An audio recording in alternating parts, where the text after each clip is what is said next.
Hi guys! Welcome to my channel, Jen's Garden and Home Living.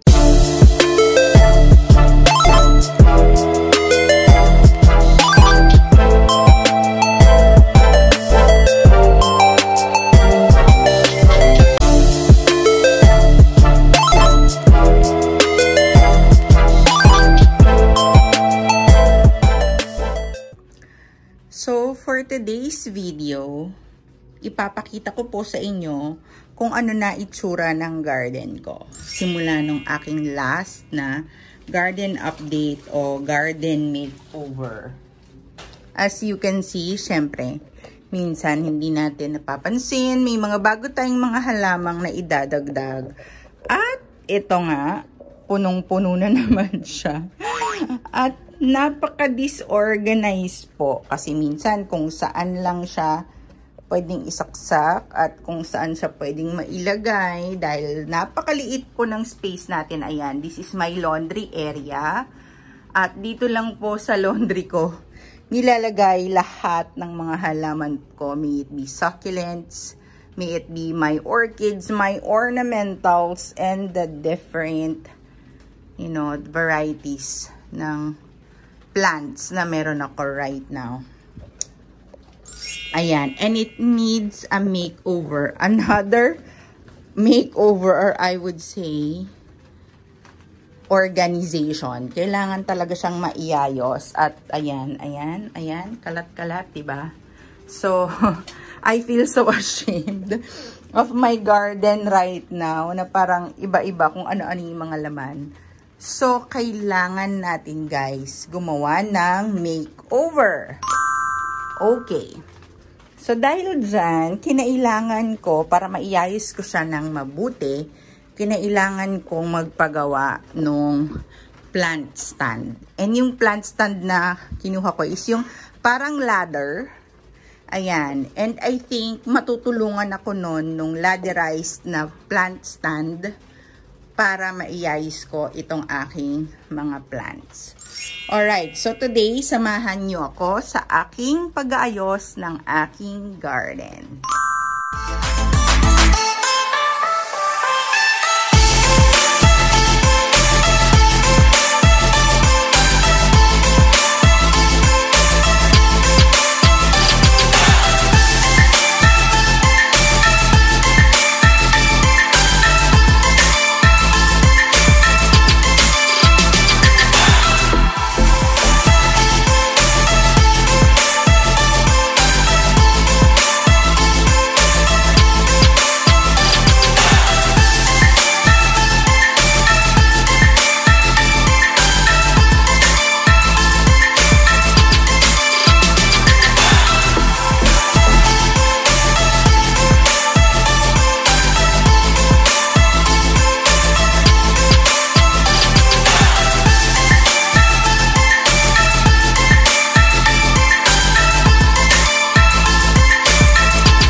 here.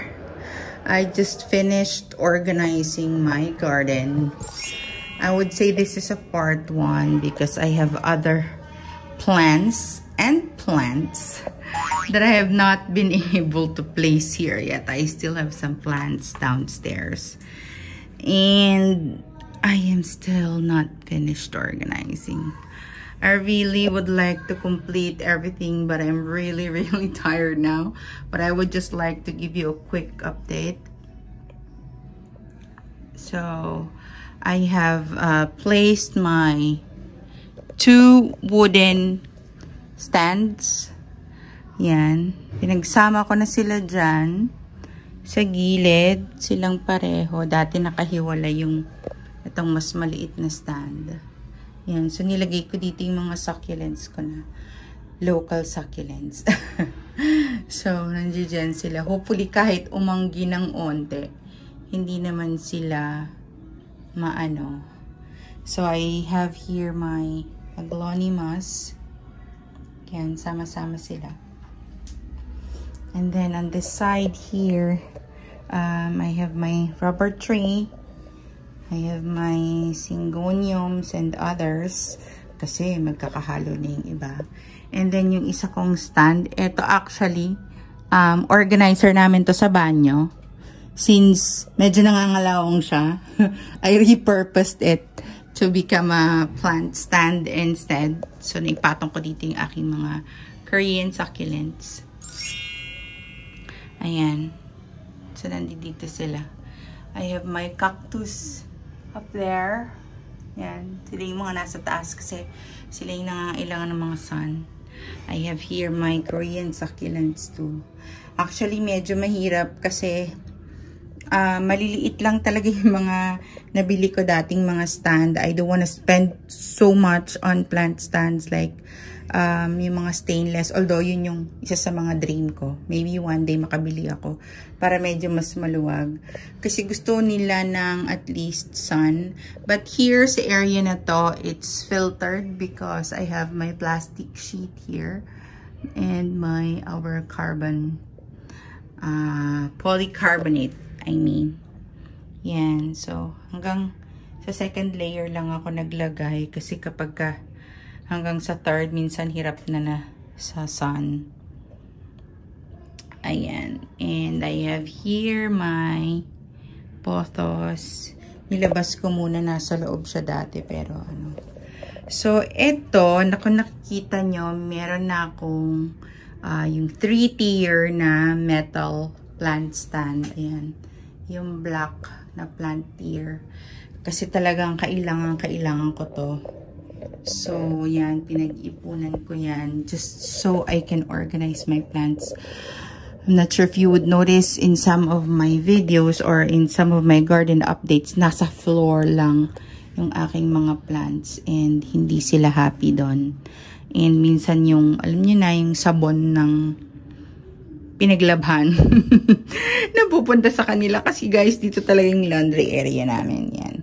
So, I have my caladiums here and then my different alocasia varieties here. Ayan.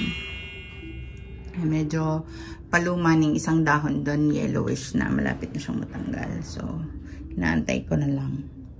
Ayan. Okay, and I have replaced dito ko na nilagay yung aking mga orchids kasi mas malapit siya sa faucet. Minsan kasi hindi ko siya nadidiligan lagi. And yung pre-propagate kong pothos, dito din. Ito yung aking pinaka-ICU. Kasi ayan o, meron ako dito ang dalawang maliit na plants na sinasurvive ko. Isang aglonema lipstick pink. And yung isang makoyana. Makoyana ba yun? Basta peacock din siya. And then I have here, eto rin, isa rin to. Kasi sobrang punong-puno siya ng pest. Ayan, nagbablur. Aglonema rin to. And it has a nice, kaya lang ang dami niyang pest. Sinilagyan ko siya guys ng Starkle G. And hopefully, umalis sila. Hopefully, yun yung mag-trigger sa kanila na umalis. And then, may sari-sari pa akong plants dito. I have money tree. I have a Sansevieria. I have Chinese plant. Meron ako doon sampalok na, yun. Because we wanted to do a bonsai with it. Kaya lang sobrang payat pa. Anyway, so I have here my other plant. Ito, hindi ko talaga alam ang ID nito, but I like it. Yan. And then on this side, syempre, caladium pa yun yung iba. Tapos, some of these, yung iba binibenta ko kasi sobrang crowded na sa baba. Baka magreklamo yung mga kapitbahay ko. Nasa townhouse kami. Wala daw kami sa... hindi kami single lot. So, dito ko nilagay yung ibang binibenta ko na plants. So, ayan. Just a quick update to. Yan. So, yun yung aking mga photos. At least, kahit paano, medyo mas maganda na siyang tignan kumpara dati. Yan. Kasi sobra siyang messy before. I hope na happy rin yung mga plants sa pwesto nila. Ayan. Okay, thank you so much guys for joining me in my garden update tour sa bago nilang mga pwesto. Bagong pwesto ng ating mga plants. So, there you go.